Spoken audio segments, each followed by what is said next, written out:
Hello, hello, and welcome back to Retrieving Sanity with your host, Liam Crow. Now, if you're wondering about the sudden name change, well, it's due by popular demand, but really, it's in honor of the mascot, Liam the Crow. If you want to see pictures of Liam the Crow, just head over to facebook.com/sanityseek. So, today's episode is going to be about, well, life without substance. Now, you might be asking me, what is life without substance? Isn't substance what makes everything up? Well, yes and no. So, let me explain. Whenever I'm talking about substance, I'm talking about our fix. What was our fix? What a fix could be for someone else. Now, for some, like myself, it was alcohol. Others, cocaine, meth, you name it, whatever. Remember, everyone has an addiction. Whether you agree or not, that's fine. Anyways, one of the things about addiction, or the disease of choice, is that it overrides everything.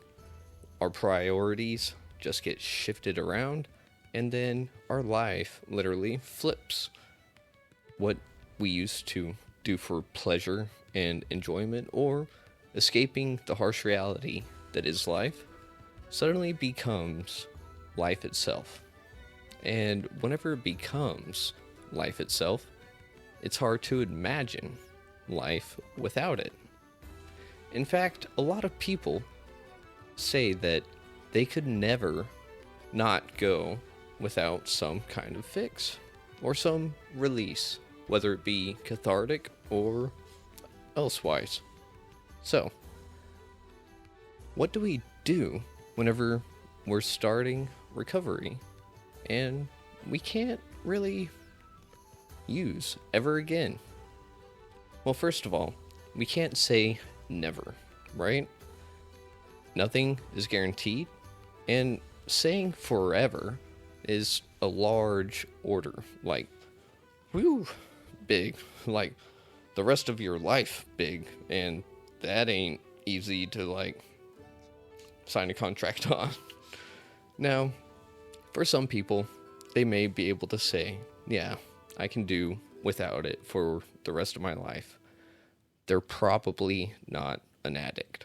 So, whenever I say that, it's because setting a bar for ourselves, because remember, expectations can be a bad thing. Setting a bar for ourselves to be perfect at adhering to that principle, well, we're probably going to disappoint ourselves at some time. Now, the thing is, it doesn't have to be forever that we say that we're going to swear off, that we're going to quit, or a very long tolerance break. It's none of that. What we have to say is just one day at a time. Today, I'm not going to drink. Today, I'm not going to use. While this seems kind of silly, think about it. Whenever you say forever, and a lot of people say forever and don't mean it, but think about it this way. With someone getting married, they promise forever and always. Now, feelings change, life happens, therefore, shit happens. So, you can't accurately depict the future. And it's been shown in many studies that people are not good. They are actually not good at predicting their emotions and how strong they will be in accordance with certain situations.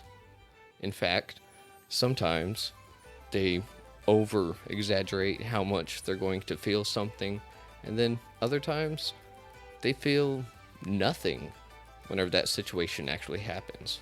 So, we're pretty bad at guessing ourselves, especially in the long run, which is why future tripping is kind of a bad thing.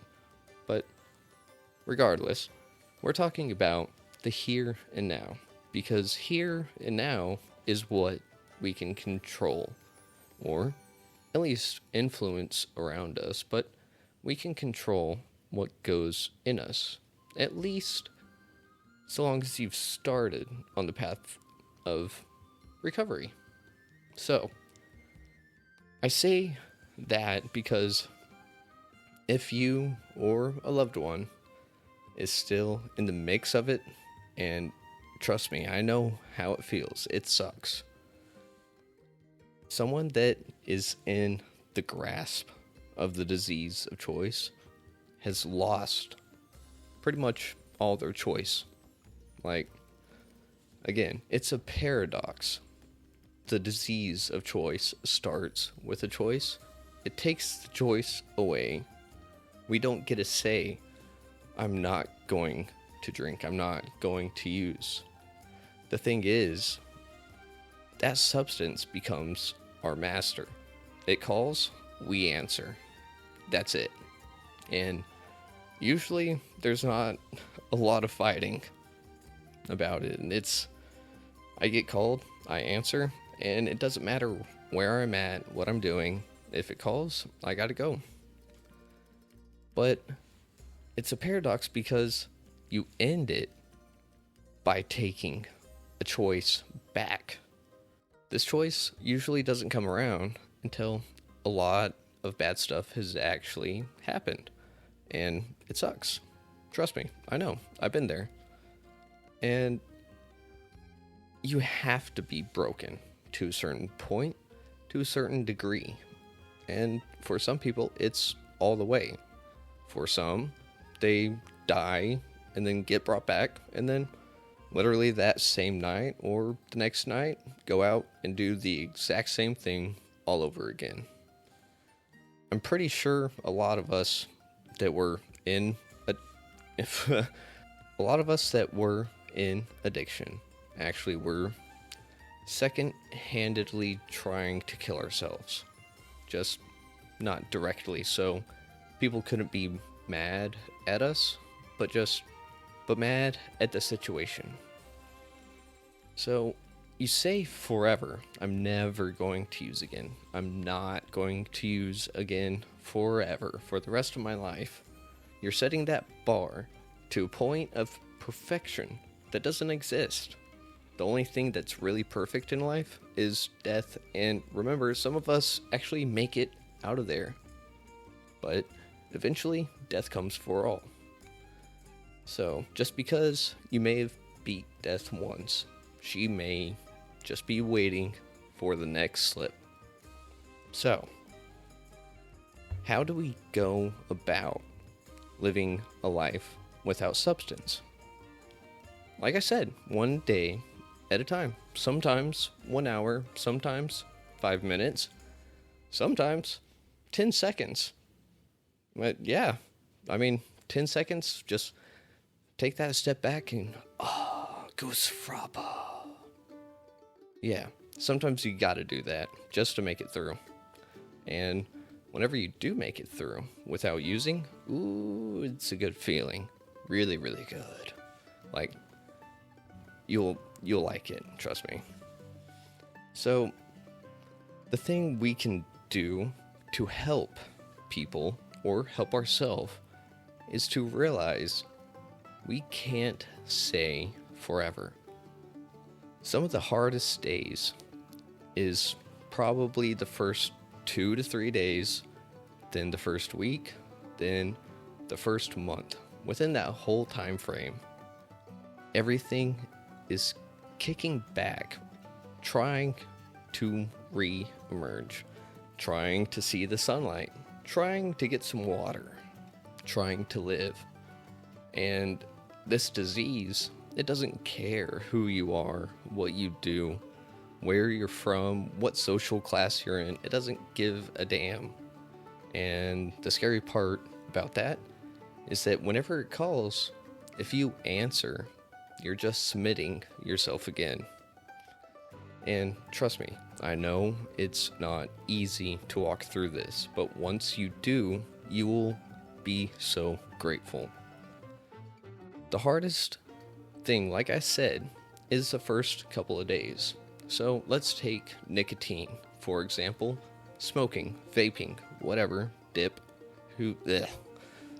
But whenever you try to quit nicotine, it's entirely doable. You can actually go cold turkey with it.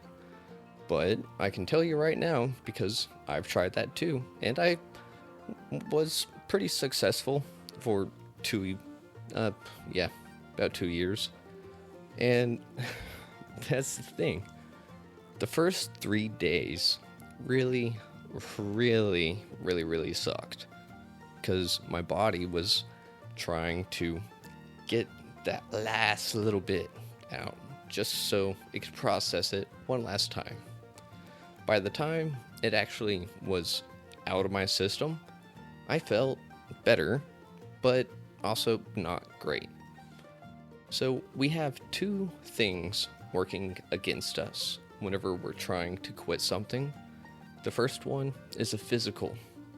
Yes, you can be physically dependent on a substance, such as alcohol. That's how I know, because I could literally not function without it. So yeah, you can imagine how bad that sucked. But I digress. With the physical dependence, that one is really hard to deal with, because that withdrawal, that detox could literally kill someone, like benzos. Benzos and alcohol, those two detoxes are lethal. So you have to be careful. Go get medical help, get an assisted detox if you need, because you'll probably want it, trust me.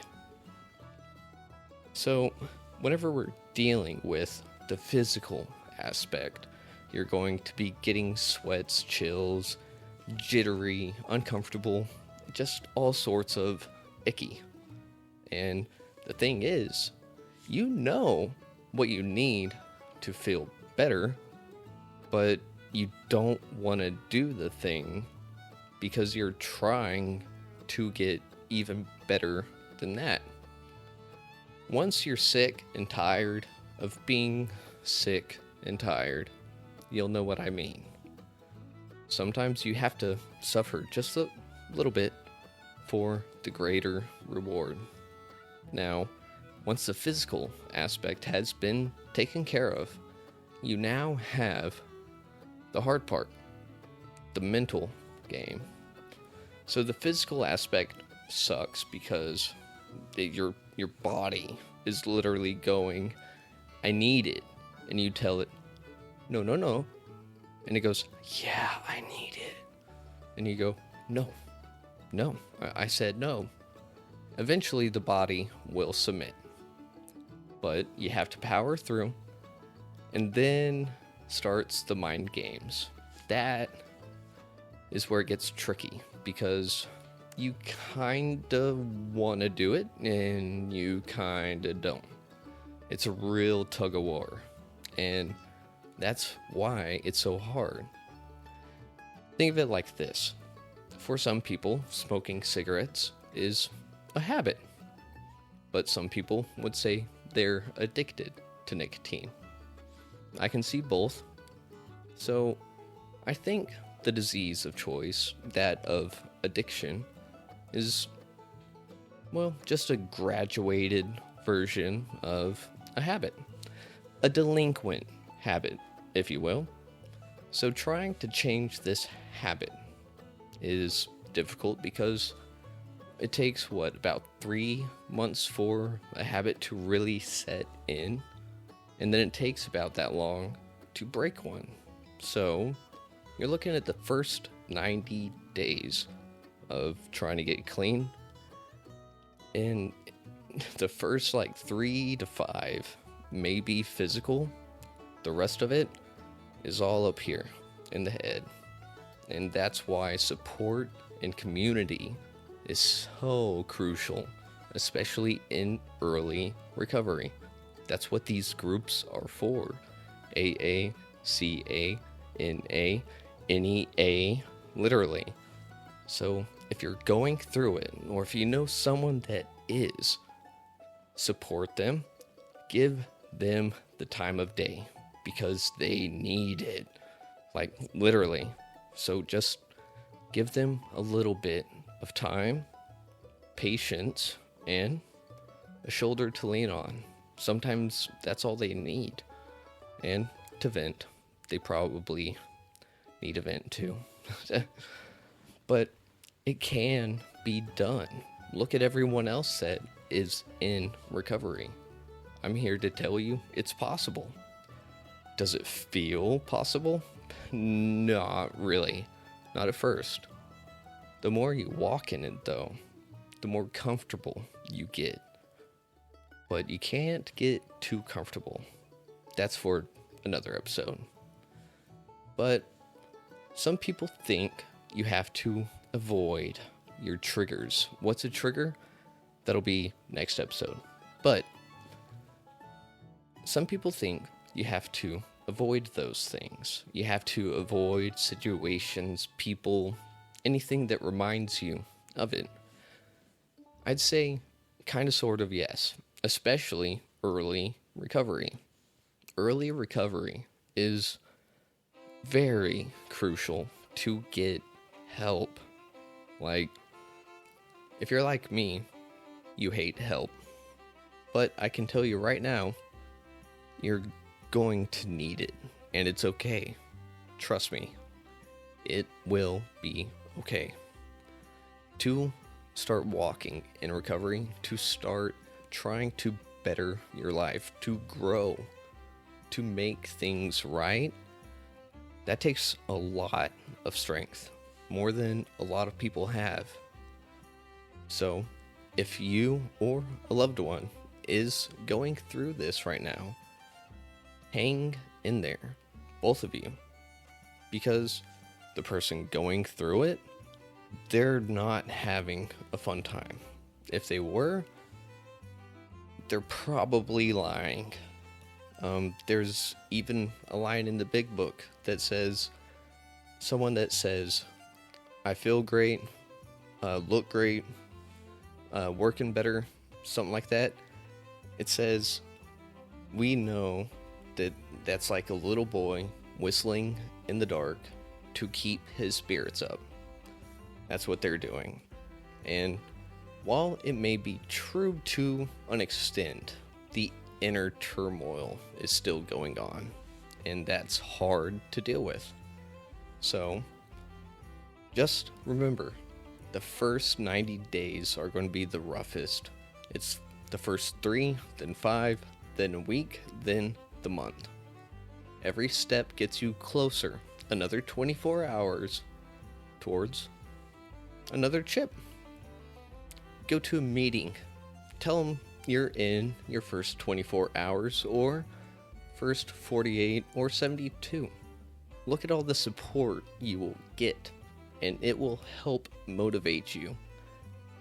They'll help walk with you because they know how difficult and important it is. Early recovery is tough. Don't get that twisted. Don't think it's easy, because it's not. If you think it's easy, you weren't addicted or you're lying. So, if you want to say otherwise, feel free.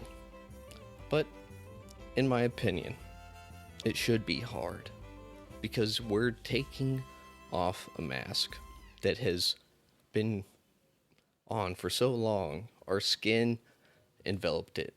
So now we have to make incisions and take some of that mask off, one bit at a time, and that hurts. It's hard, and doing it with a mirror sucks. So have someone else help pull those little shards out. But I do want to encourage the afflicted one, and the family or friends, maybe even coworkers. Support them, let them know that they are strong, that they've got this.